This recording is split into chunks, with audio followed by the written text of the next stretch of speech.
So dear students, in this video, now we are going to discuss the dosage forms. Now dosage forms is a very important part of understanding the drugs.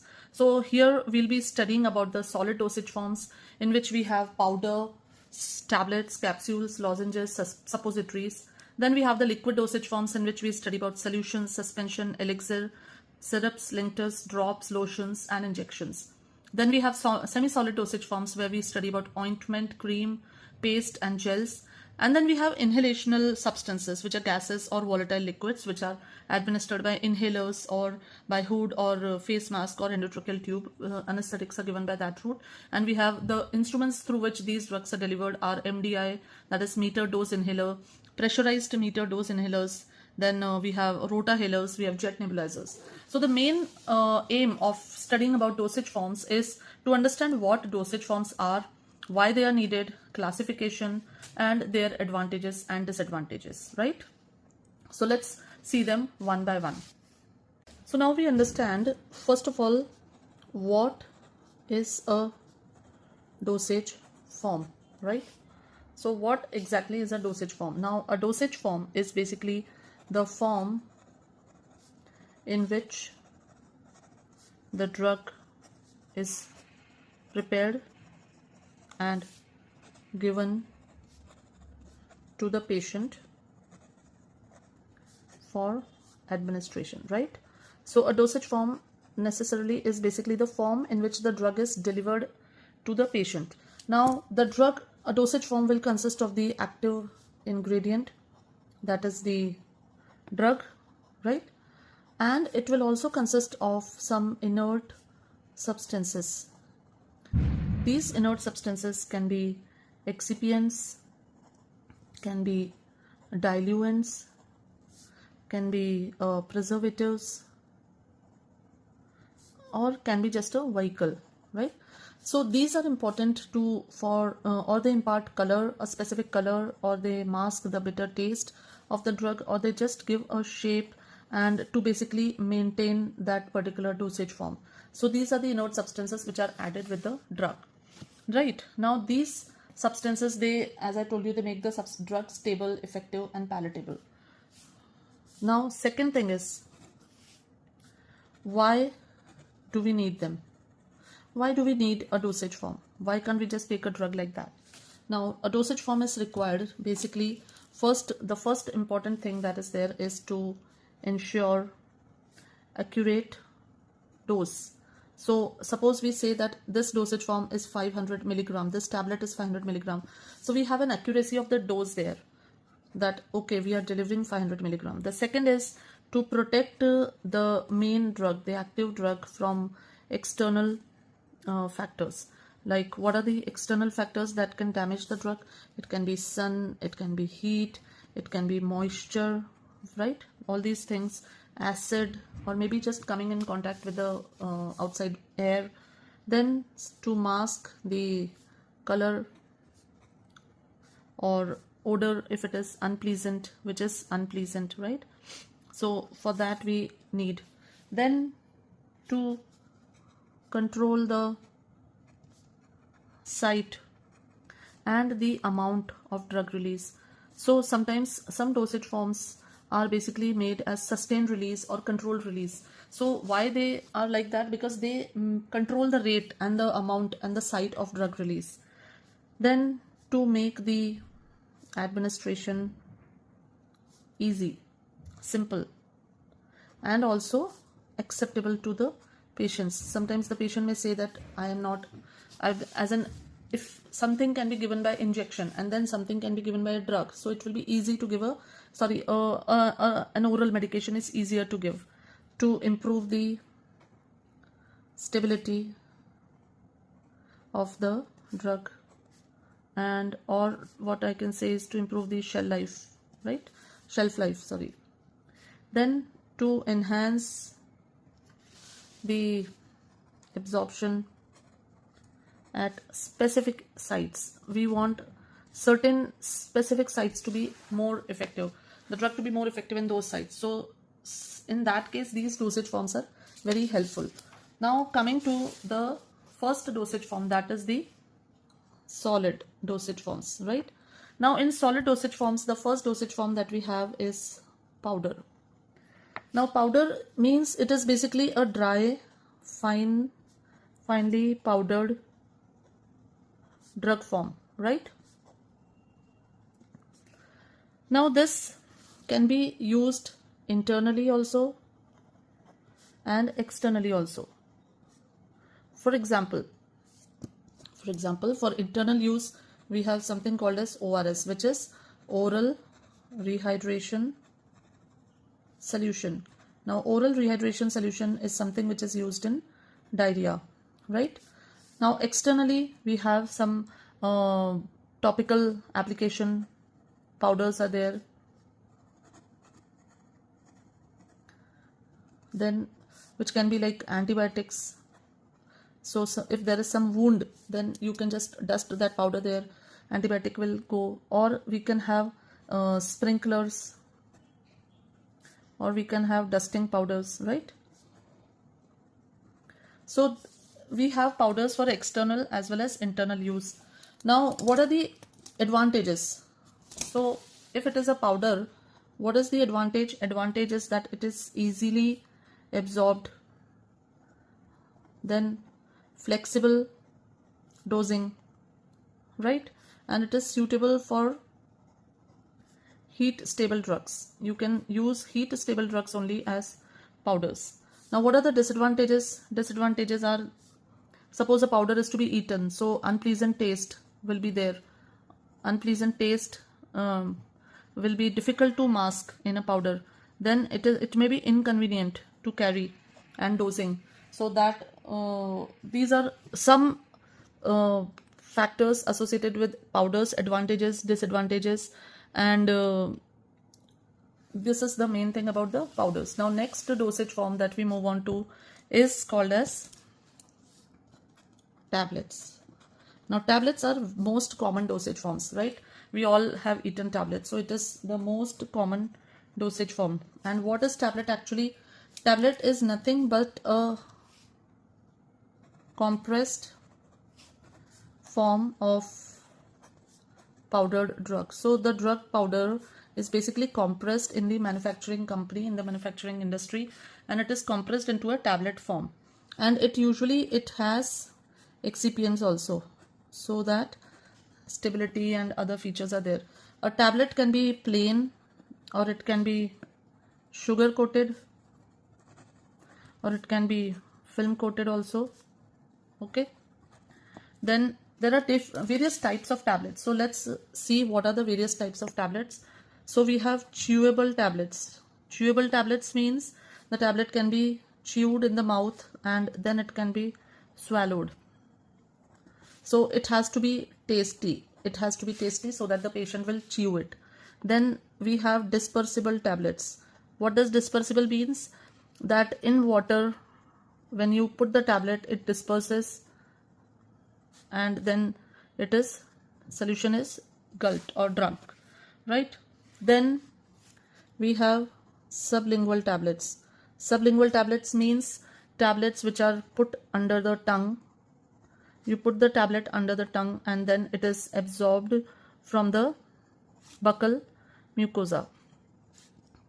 Now here you should remember one thing, that when you give a sublingual tablet and it is absorbed from buccal mucosa, then it bypasses the first pass metabolism. This is a concept which we will study in pharmacokinetics. So a drug given by sublingual route will bypass the first pass metabolism. So when you want a fast action, then you put the tablet under the tongue.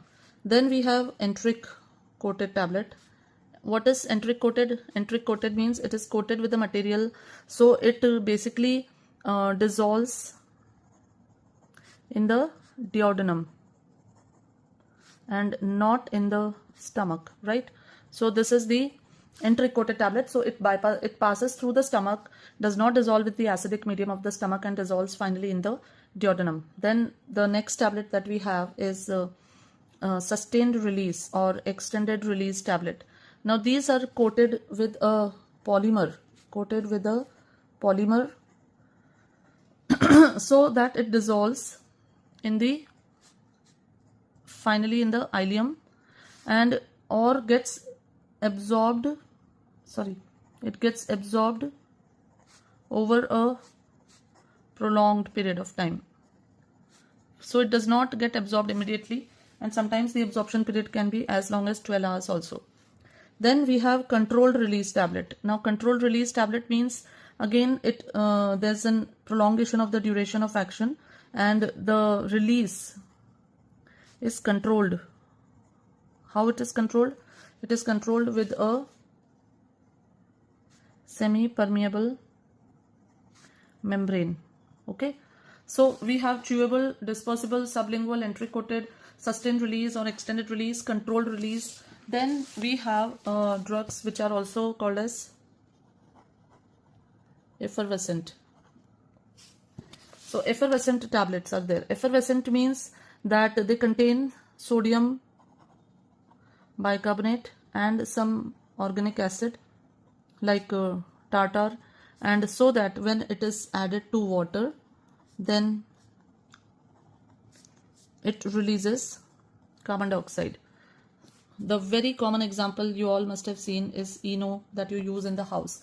So this consists tartaric acid, and this, when you dissolve it in water, it releases carbon dioxide and disperses and dissolves the active ingredient, right? So these are the various types of tablets. Now what is the next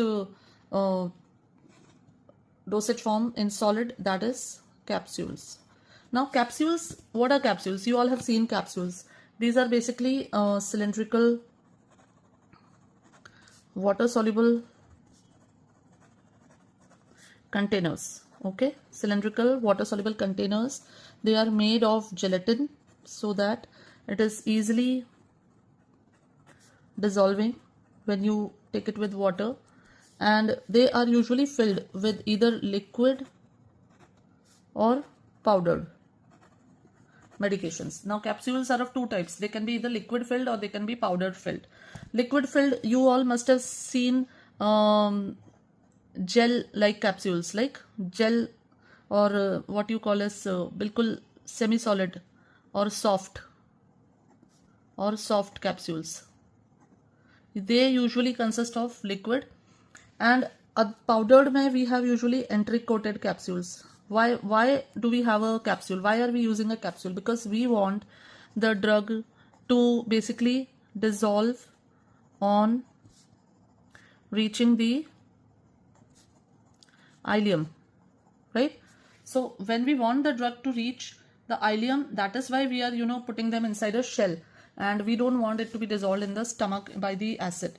So these are the different type of capsules we have. Then there is one more thing which we should know, which is called as spansule. Spansules are basically extended release capsules which are packed with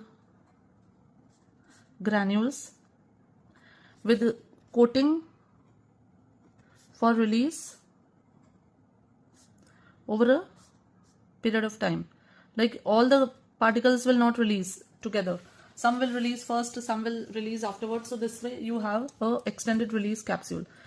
So now what is the advantage? Now advantage of this capsule is that first of all it masks the taste and the odor. It is very important because the things that you are eating are usually very bitter.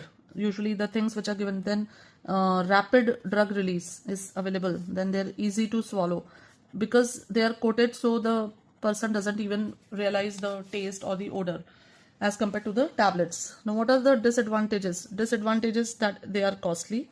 They are always costly as compared to the drugs. They are sensitive to temperature and humidity because the gelatin capsule is sensitive, and so in humidity or in high temperature they can even get dissolved or they can just disintegrate.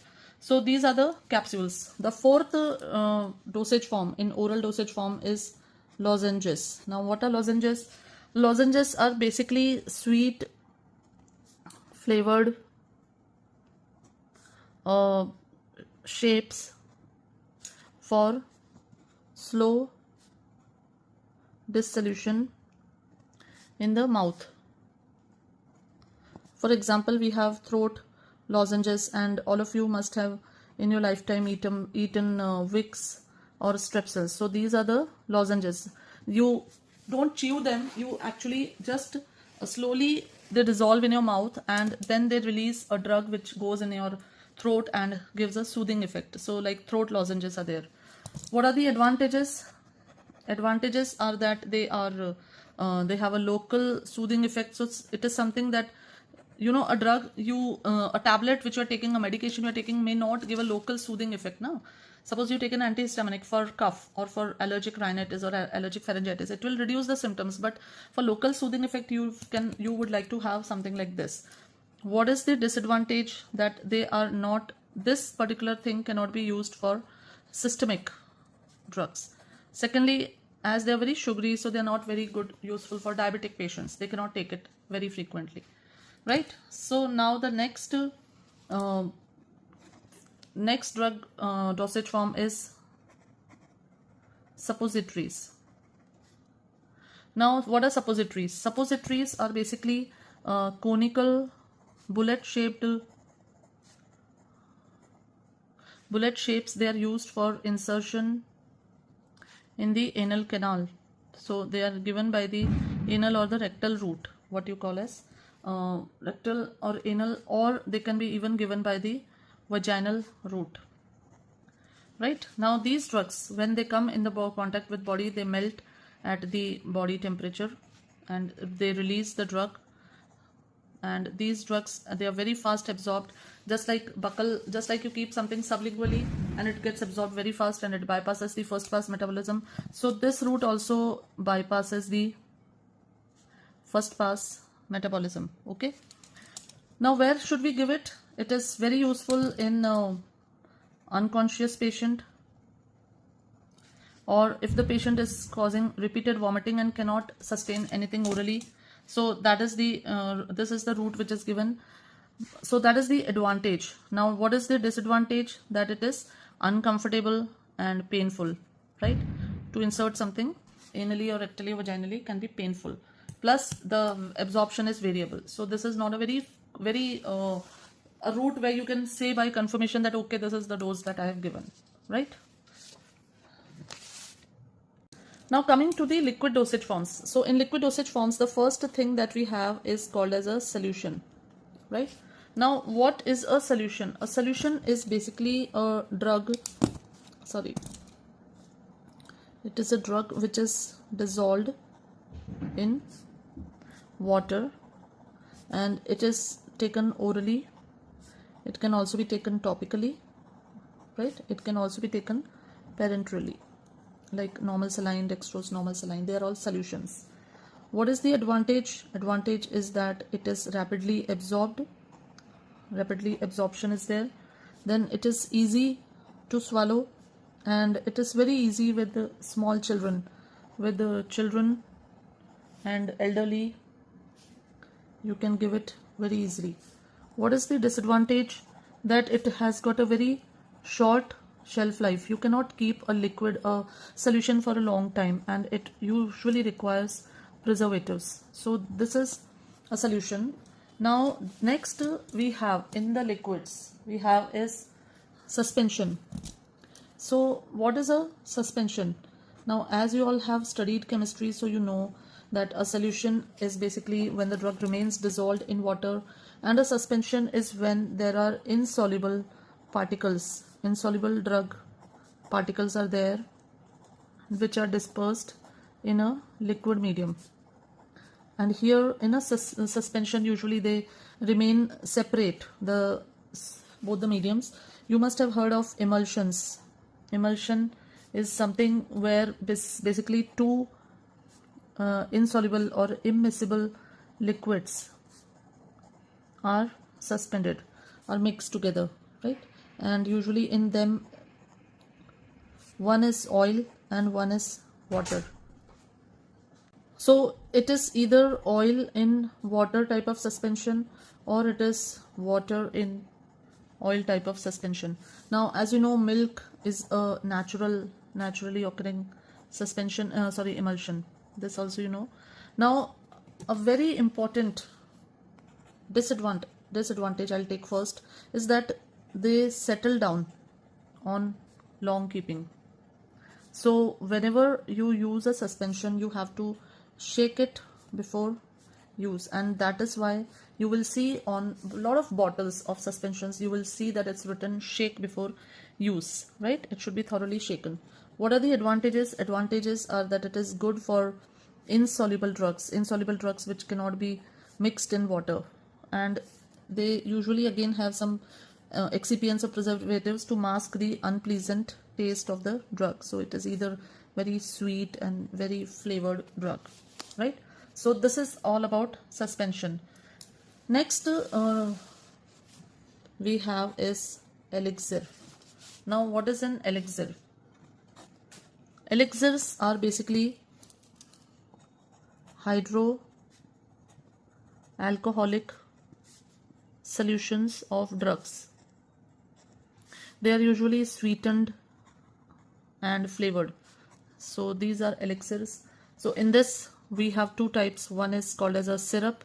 Syrups are very high concentration of sugar, and they are thick also in consistency. So drugs which usually deteriorate in aqueous medium, they can also be given as a dry syrup. You must have seen some antibiotics for children. They are given as dry syrups, and in them we have to reconstitute them by mixing or by adding water. So if any of you have small brothers or sisters at home, you can see that if they develop cough or allergic rhinitis, pharyngitis, then the doctor gives them some bottle, and in that a dry powder of that antibiotic is there, which is reconstituted by adding water, and then it is kept in controlled temperature. It is always kept in the fridge and to be used in 3 to 4 days. It is not to be for a long time. And here again, so one is syrup, second that we have is linctus. Now what is a linctus? Linctus is basically a viscous syrup, means it has to be licked slowly for soothing the throat, right? So it is licked slowly for soothing the throat, and usually it has got also menthol for the cooling sensation. So it is usually many antitussives you will find that they are linctuses. So this is basically elixir. Now coming to the next liquid dosage form, that is drops. Now drops are very commonly seen dosage forms. For external use, we have seen eye drops, we have seen ENT ear drops are there, then nose canal drops are there, right? So even for oral ingestion also sometimes drops are given to the patients or children, like polio drops are there. So these are drops. They are good for infants, they are good for young children. They are given medicines with the help of a dropper only because it is easy to take it. Then antibiotics, they can be given by whenever there is an infection in the ear, nose or throat, then antibiotics, and even painkillers, they can be given by drops. Okay, so they have a nozzle, they have a dropper for accurate dosing, and that is how it has to be given. Then in we have lotions also. Now what are lotions? Lotions are basically solutions. They can be solutions, they can be suspension, they can be emulsion, and they are always externally applied. So external application and without rubbing. They are just to be applied without rubbing. So what is their use? They have a cooling and a soothing effect, right? And they are usually protective also. So they have a protective or emollient effect. And there is one more thing, liniment. Liniment, you will see, it is a dosage form in which is usually made for counter irritants. They are rubbed on the skin to relieve the pain. For example, if you have headache, then there is this headache balm which is coming and which is used and rubbed on the skin or to produce a counter irritant effect or rubefaction. So that is, lotion is not rubbed and liniment is always rubbed on the skin. Then in liquid dosage forms, the last dosage form that we have is injection. So injections are given. These are basically sterile solutions or suspensions in aqueous or oily medium. Okay, and they are used either for subcutaneous or intramuscular injections. In IV we use only aqueous. Please remember this. In IV we use only aqueous. No suspensions are used in IV injections, right? Because what can happen, because these particles which are there in the suspensions, they can cause embolism. They can, if they are injected IV, then they can cause embolism, right? So however, some drugs, for example, TPN or propofol, or drugs like amphotericin B, they are usually injected IV and they are suspensions or emulsions. Okay. Then some drugs which are basically they are given in dry powder form, when some drugs are basically unstable in aqueous solution, so they are reconstituted at the time of application. Then pre-filled syringes are also available with some drugs, for example insulin, and they are also injected IV. Then IV infusions, they come in either glass or they come in polypropylene bottles. So these are the IV, these are the substances which are given by the IV route, and they are liquid dosage forms. Coming to the next dosage form that we have is called as a semi-solid dosage form. Now in this we have four types: ointment, cream, paste and gel. Now understand the difference between all the three. Ointment is it is very important to understand. Ointment is greasy. Cream is basically the base is water in oil, so it is not so greasy, right? It is better absorbed from the skin than from an ointment. Then paste is basically a non-greasy preparation, absolutely non-greasy. They are basically hydrophilic preparations, and gels are basically a viscous colloidal solution of gelatin, right? And so now let's come to the different type. What are their understanding, advantages, disadvantage? Now, so ointment, if we talk about ointment, they are greasy. They are used for external application only, external application, and they are used on chronic dry lesions. They are not used on oozing or bleeding surfaces, right? So this is the specific feature of ointment. They are sticky, they are uncomfortable, right? So this is the feature of ointment. Now a cream is basically water and oil emulsion. It is better absorbed because it is hydrophilic, more water content is there, so it is better absorbed from the skin, and it is cosmetically more acceptable than an ointment. So you must have seen a lot of creams also which are being used. Coming to the paste. Now paste is basically a thick semi-solid thing having more of solid and less of liquid. Now paste are usually having hydrophilic content, such as they have starch, or they have aluminium or magnesium hydroxide or zinc oxide or carboxymethyl cellulose. These are there. Then they may also have glycerol, or they may have propylene glycol.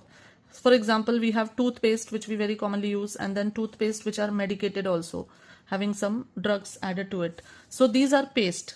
Okay.